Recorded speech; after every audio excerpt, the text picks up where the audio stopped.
Good morning, everyone. Can I ask you to please take your seats? The sitting is open.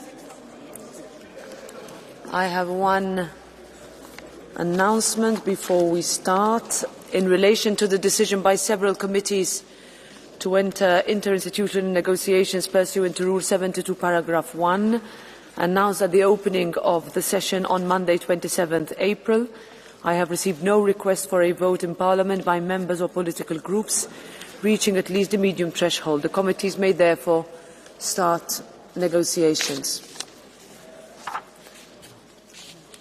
The next item on the agenda is Council and Commission statements, EU strategy in response to the ongoing Middle East crisis, its implications on energy prices and the availability of fertilizers. We will start with the Council. Deputy Minister for European Affairs, representing the Cypriot Presidency, Marilena Rauna. Madam President, honourable members, President of the European Commission, thank you for this very important debate, which comes in the immediate aftermath of the informal leaders' meeting in Cyprus last week, which focused on the EU's contribution to de-escalation, freedom of navigation and addressing the impact on energy prices. It is abundantly clear that the ongoing crisis in the Middle East carries profound global repercussions that directly impact the Union's security environment and interests. As noted in this hemicycle last month, this conflict is neither abstract nor distant. Quite the contrary. It is in our neighbourhood. It has wide-ranging consequences on our security and economies, and it requires us, as European Union, to actively engage and act in unity with a coherent and coordinated approach. Acting in unity also requires clarity of messaging and action, including on what to achieve in the long run. These include restoring freedom of navigation in the Strait of Hormuz in line with international law and UNCLOS, with no caveats or restrictions, working and contributing towards de-escalation that can pave the way for a lasting ceasefire and long-term peace and stability, and working to ensure that Iran does not acquire or develop the capacity to produce nuclear weapons. To achieve these objectives, our cooperation with our Middle East and Gulf partners is not merely important, it is a necessity. The Union has maintained regular and close contact at different levels with countries in the region. We have expressed solidarity with our regional partners who have been attacked and affected by this war. Partners who have shown to be reliable even in the midst of attacks on their territory. And we have reiterated our commitment to work with them for stability, while at the same time working to expand our dialogue and our strategic cooperation. In this regard, we have welcomed the ceasefire agreed by the United States and Iran on the 9th of April. We encourage parties to continue engaging in good faith. Diplomacy remains the only viable path towards restoring stability. The EU will continue to contribute to all diplomatic efforts in line with its consistent, reliable role, drawing on its diplomatic reach, experience and long-term partnerships. These core messages were clearly articulated both by the European Union and regional leaders last Friday in Nicosia in a productive meeting in the margins of the informal leaders meeting between the European Union and leaders from Lebanon, Egypt, Syria, Jordan and the Gulf. Honourable members, as mentioned, safeguarding freedom of navigation in the Strait of Hormuz is a primary concern, given the massive impact on EU competitiveness, the energy market, and the impact on prices and cost of living.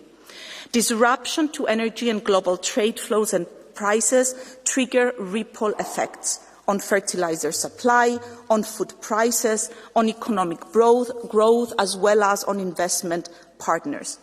In the context of safeguarding freedom of navigation, the role of EU Maritime Defensive Operation Aspides, that is providing a critical contribution to keeping one of the world's most vital waterways open and secure, is critical. In parallel, the Council is fully committed to working on new proposals that would help to mitigate the impact of the crisis on energy prices, directly reflecting the conclusions agreed during the European Council in March, the One Europe, One Market roadmap, which was co-signed in Cyprus in the margins of the Informal Leaders Summit by the three institutions. There is no silver bullet. As long as the EU continues to depend on imported fossil fuels, we will remain vulnerable to price spikes. It is clear that European strategic autonomy, European independence, goes hand in hand with energy security. That is why it is essential to stay the course on our energy transition goals in expanding domestically generated and affordable energy, together with short-term measures agreed to mitigate energy spikes. Our strategy is twofold. On the one hand, implementing immediate measures to stabilise energy prices, while simultaneously forging a robust energy union to secure our long-term strategic independence. The grids package is an essential part of this effort. Regarding fertilizers, we are looking forward to receiving the Commission's action plan, in the context of which we look to short-term measures to respond to the current circumstances, as well as measures to increase the resilience of the EU agricultural sector by reducing our reliance on imports. While we tackle the effects of the conflict in Iran, we cannot lose sight of the other sources of tension in the Middle East. Lebanon is paying a heavy price for a war it did not choose. Too many have lost their lives, and we have seen attacks on UN peacekeepers which are unacceptable. We welcome the ceasefire and ongoing preparatory talks under US auspices, and we urge all sides to end hostilities and fully respect Lebanon's sovereignty and territorial integrity. We also cannot lose sight of the situation in Gaza and the West Bank. There needs to be progress on the implementation of the Gaza peace plan, in the absence of which there is a risk of undermining the fragile political momentum with all that this entails, including providing Hamas with the opportunity to consolidate control. The EU remains committed to do its part with all the tools at its disposal. In this framework, we convened last week two important international meetings in Brussels, that of the Global Alliance and that of the Ad Hoc Liaison Committee. Ultimately, just and sustainable peace can only be reached on the basis of a two-state solution, in line with the relevant UN Security Council resolutions. Thank you for your attention. Thank you very much, Ms. Rauna. Now I give the floor to the President of the European Commission, Ursula von der Leyen.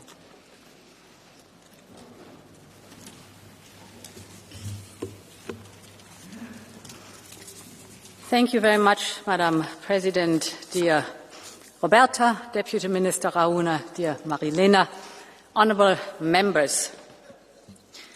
The informal UCO started with good news for Europe and Ukraine.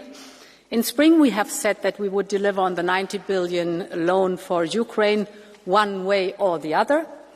Now we made good on this promise. We will disburse the first tranche of 45 billion euros for 2026, still this quarter, 1/3 for budgetary needs and 2/3 go to Ukraine's defence.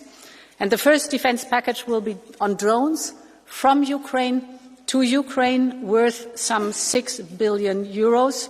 So our message is very clear. We will continue our support to the brave Ukrainian people and their armed forces.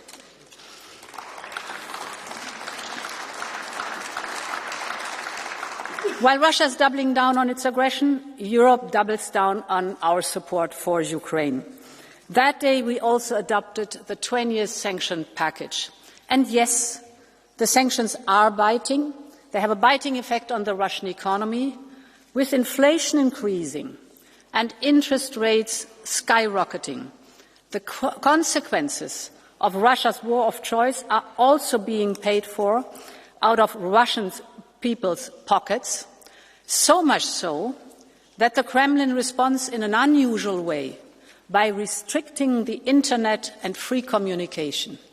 So much so that Russians feel that they live behind an iron curtain again, this time a digital iron curtain. But, honourable members, if history has one lesson, it's that all walls eventually fall. Honourable members, it's been exactly 2 months since the new war in the Middle East began, and we are finally witnessing a lull after weeks of violence.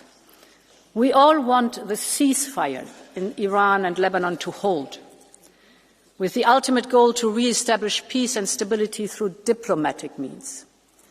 We were joined in Cyprus by leaders from Egypt, Lebanon, Syria, Jordan, and the Secretary General of the GCC.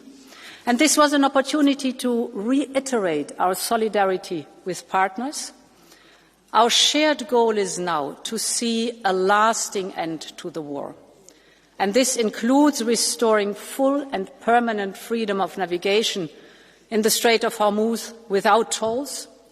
And it is equally clear that any peace agreement will have to address Iran's nuclear and ballistic missile program. But there is also a harsh reality we all need to face. The consequences of this conflict may echo for months or even years to come. And this is why energy was on the top of the informal UKOS agenda. This is the second energy crisis within 4 years. And the lesson should be very clear. Our overdependency on imported fossil fuels makes us vulnerable.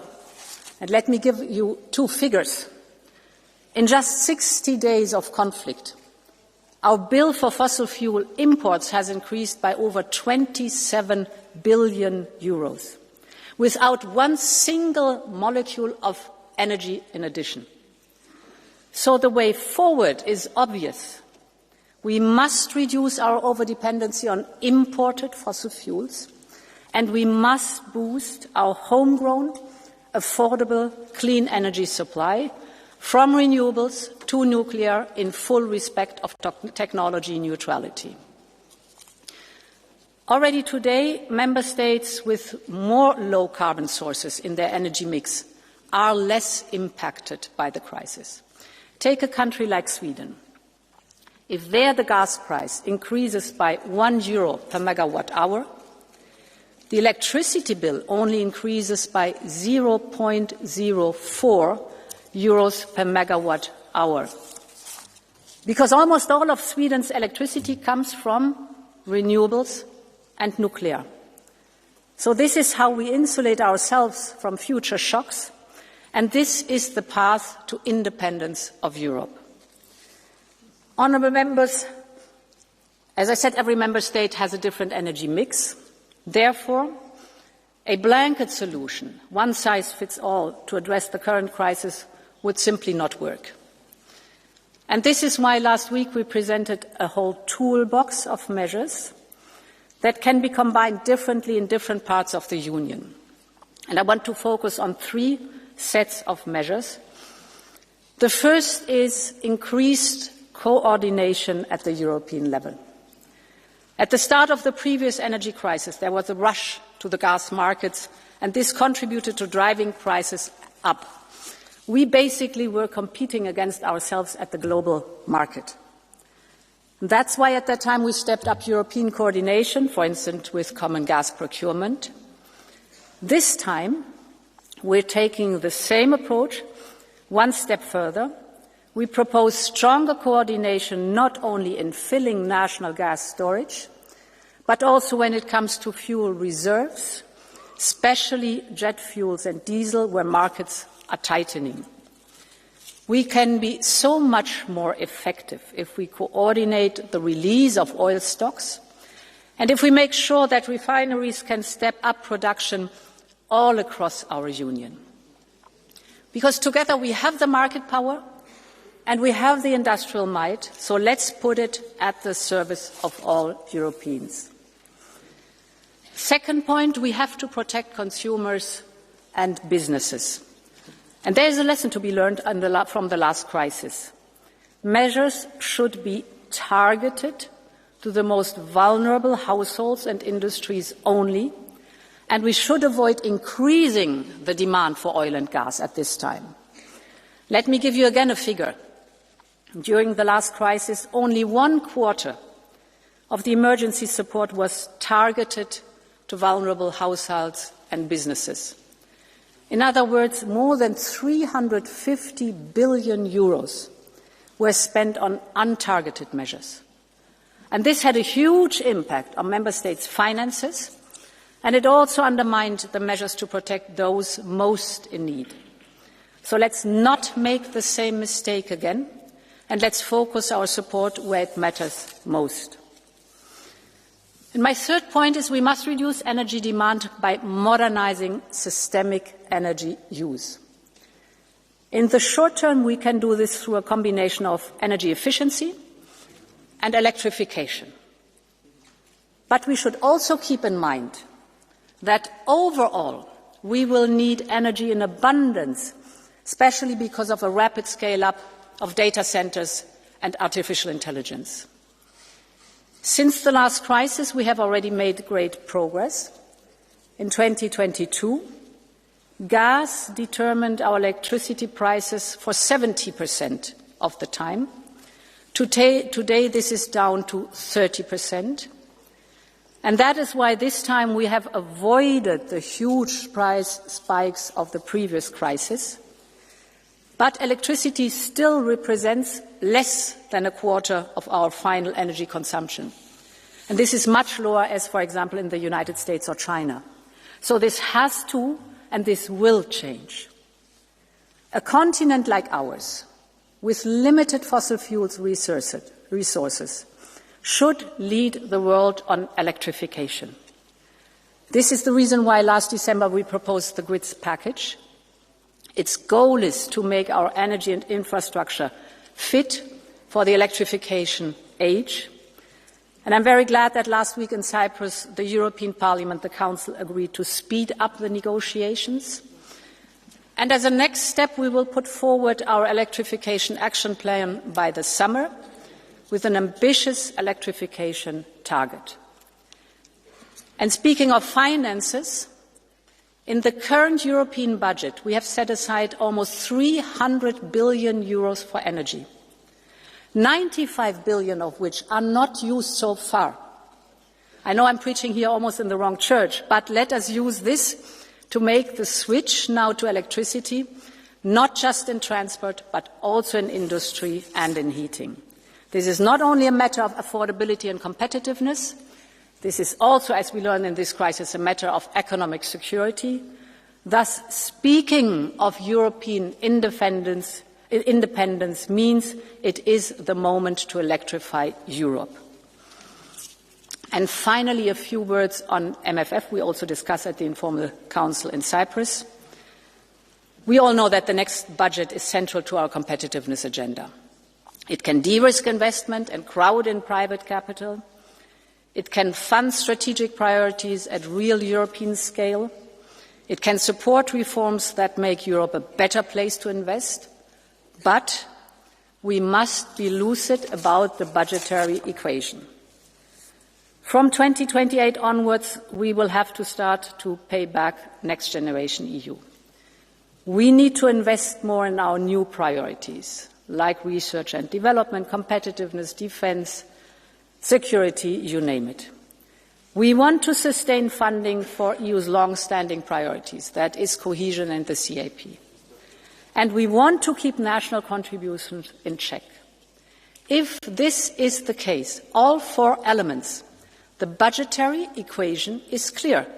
New own resources are indispensable.